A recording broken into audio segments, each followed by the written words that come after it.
as an attorney, as an author? Well, I have commented extensively on capital punishment before. My friend David Remnick is here speaking now, or soon to speak. And years ago, I did an article for David in the New Yorker about my evolving feelings about capital punishment.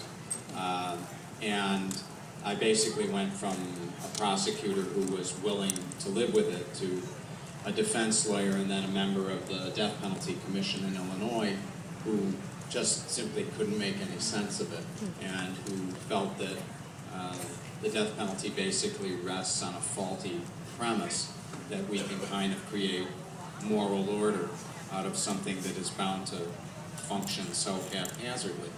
And ultimately I turned that essay, lengthened it, turned it into a book called Ultimate Punishment. But in a few short words, I thought that my own mistake about capital punishment, and the reason I was long ambivalent about it, was that I realized every now and then that there were cases like mass murderers, such as John Wayne Gacy in Illinois, for whom what I regarded as a coherent argument could be made, for execution.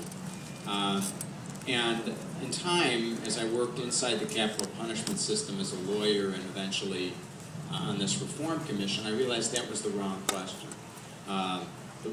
The question we should be asking is, can we ever devise a capital punishment system that reaches those supposedly right cases without also sweeping in the wrong cases?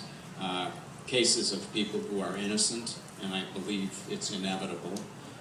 Cases of people whose crimes, while awful, do not reach the same level of moral gravity as others who get death sentenced, and these other people get death sentenced as well.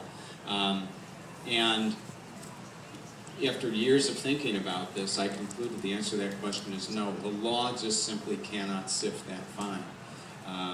And if we have a death penalty, then we have to be content to say that every now and then the innocent will be sentenced to death. Far more often than that, we will sentence people to death whose punishment in no relative sense has any equality to it. And for that reason, I became an opponent of capital punishment, and I remain an opponent of capital punishment. Nothing has changed my mind.